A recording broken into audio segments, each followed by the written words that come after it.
नए सत्र में आप सबका स्वागत है।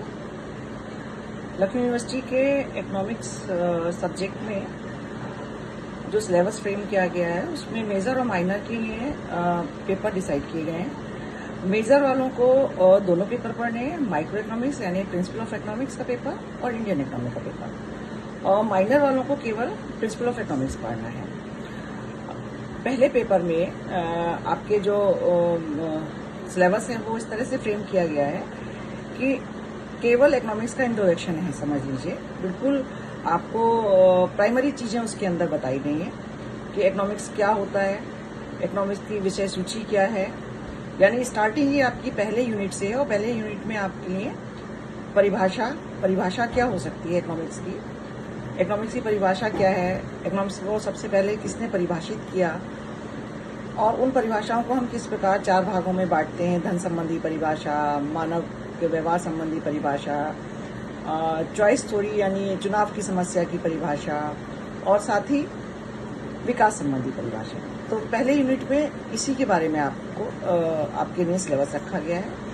इसके पढ़ने की क्या विधियां हैं: निगमन आगमन प्रणाली है, स्टैटिक और डायनेमिक अर्थशास्त्र है।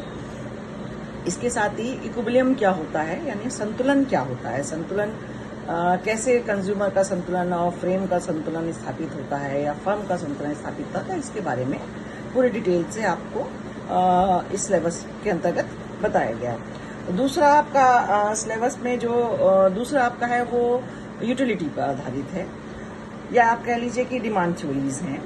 और डिमांड क्या है, मांग क्या है, पूर्ति क्या है, मांग की लोच क्या है, मांग की लोच का क्या प्रभाव पड़ता है, मांग किस तरह से जो है वो वस्तु की मांग और पूर्ति से प्राइस का निर्धारण होता है, और प्राइस के निर्धारण में और बाकी कितने घटक उसमें काम करते हैं।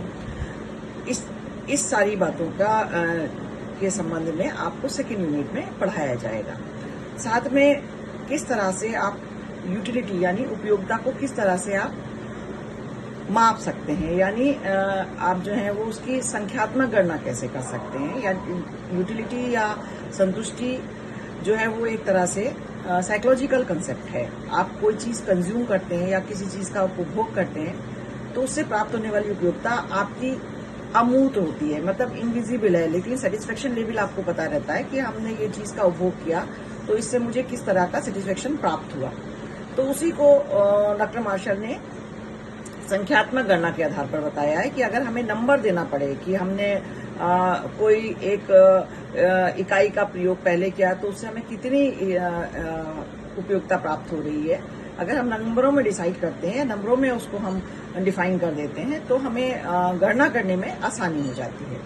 तो इसी में आपके 2-3 थ्योरीज आपको पढ़नी है। एक मार्जिनल यूटिलिटी की थ्योरी पढ़नी है, एक आपको कंज्यूमर सरप्लस की थ्योरी पढ़नी है। इसके अलावा लॉ ऑफ डिमिनिशिंग रिटर्न का पढ़ना है कि किस तरह से एक ही वस्तु का अगर लगातार आप उपभोग करते हैं तो उससे प्राप्त होने वाली इकाइयां धीरे धीरे आपसे संतुष्टि जो है धीरे धीरे आपके लिए कम होती चली जाती है।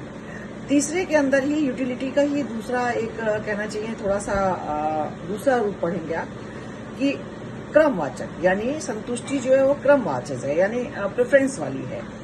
अब क्योंकि हम किसी एक चीज का उपभोग नहीं करते हैं, बहुत सारी चीजों का उपभोग करते हैं, तो हम उनको या तो 2 मेजर वस्तुओं में डिसाइड कर लेते हैं, या फिर हम उसको इस तरह से करते हैं कि हम उनके ग्रुप बना लेते हैं।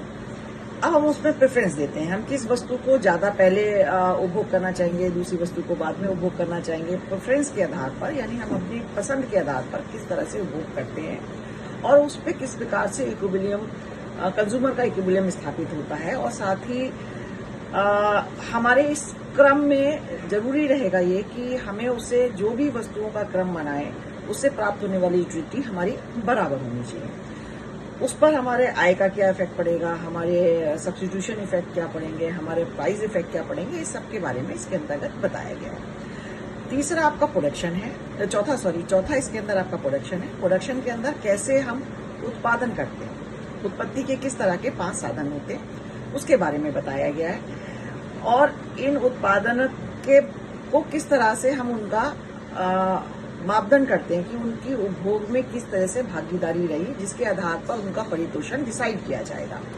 तो उसमें हमारा शॉर्ट टर्म लॉन्ग टर्म दोनों हम देखते हैं, साथ में हम ये भी देखते हैं कि अगर कुछ वेरिएबल फैक्टर्स होते हैं, कुछ नॉन वेरिएबल फैक्टर्स होते हैं उत्पादन के अंदर, जैसे भूमि जो है नॉन वेरिएबल फैक्टर्स में आती है, पूंजी और श्रम जो है वेरिएबल फैक्टर्स में आता है। उत्पत्ति के जैसे 5 साधन होते हैं, भूमि है, श्रम है, पूंजी है, प्रबंध है और एंटरप्रेन्योर या उद्यमी है।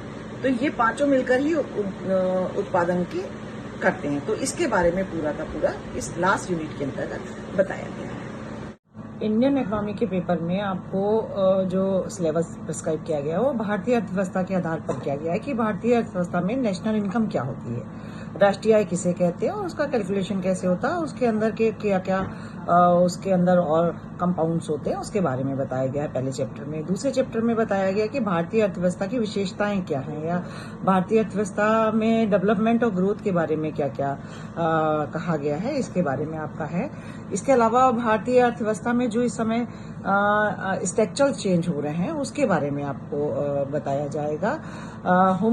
साथ में ह्यूमन डेवलपमेंट के बारे में बताया जाएगा कि ह्यूमन डेवलपमेंट में कैसे आपको जो है वो एजुकेशन का डेवलपमेंट होना चाहिए, एजुकेशन किस तरह की होनी चाहिए, स्किल्ड नॉन स्किल्ड, और एजुकेशन के माध्यम से ही जो है किस तरह से अर्थव्यवस्था बूस्ट कर सकती है। साथ ही अगर आपकी हेल्थ ठीक है तो हेल्थ के बारे में भी, हेल्थ के प्रोग्राम के बारे में भी इसके अंतर्गत बताया गया है क्योंकि हेल्थ ही आपकी वर्किंग एफिशिएंसी को इफेक्ट करती है।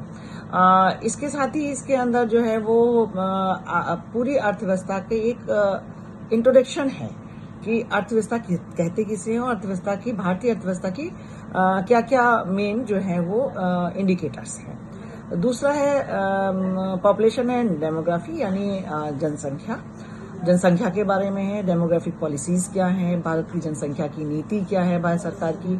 इसके अलावा जो है वो पॉपुलेशन पॉलिसीज क्या हैं उसके आधार पर बात की गई है। इसके साथ ही आपका जो माइग्रेशन है, माइग्रेशन क्या होता है, आप प्रवासी श्रमिक क्या होते हैं, आप प्रवासी श्रमिकों के क्या कारण हैं और उसका क्या इफेक्ट जो है वो शहरीकरण पे पड़ता है, और शहरीकरण के बारे में भी इसमें थोड़ा सा ब्रीफ में बताया गया है कि शहरीकरण की क्या क्या प्रॉब्लम्स हो सकती हैं। इसके साथ ही इसके अंतर्गत ये भी बताया गया है कि आपका डेमोग्राफिक डिविडेंड क्या है, यानी भारत में कितने वर्किंग पावर है और वर्किंग पावर की कैपेसिटी क्या है और skill non skill working power क्या है, जिससे कि पूरे की पूरी अर्थव्यवस्था के ऊपर इसका क्या प्रभाव पड़ेगा। तीसरे यूनिट के अंदर जो है वो डेवलपमेंट के बारे में है, ग्रोथ के बारे में है कि पॉवर्टी क्या है, पॉवर्टी के कितने प्रकार होते हैं, यानी गरीबी किसे कहते हैं, गरीबी के कितने प्रकार हैं, गरीबी को दूर करने के लिए सरकार की नीतियां क्या काम कर रही हैं, बेरोजगारी की समस्या क्या है, बेरोजगारी के लिए सरकार की कौन सी नीतियां काम कर रही हैं, रोजगार के सरकार के कौन कौन से कार्यक्रम चलाए जा रहे हैं, और साथ में सामाजिक सुरक्षा क्या है, यानी सामाजिक सुरक्षा से संबंधित सरकार ने क्या क्या काम करे हैं या काम चला रही है सरकार, इसके बारे में एक छोटा सा इंट्रोडक्शन टाइप का है। तो ये सेकेंड यूनिट है आपकी। ये आपकी थर्ड यूनिट है। फोर्थ यूनिट के अंतर्गत जो है वो एक्सटर्नल एरियाज के बारे में बताया है, क्योंकि कभी भी कोई इकोनॉमी बंद इकोनॉमी नहीं हो सकती, उसके संबंध हमेशा विदेशों से हो सकते हैं और होते हैं। बिना विदेशी व्यापार के या बिना विदेशी संबंधों के आपकी इकोनॉमी कभी चल नहीं सकती। बिल्कुल वैसे ही जैसे आप एक कमरा बंद कर लीजिए तो उसमें थोड़ी देर में हवा आनी बंद हो जाएगी।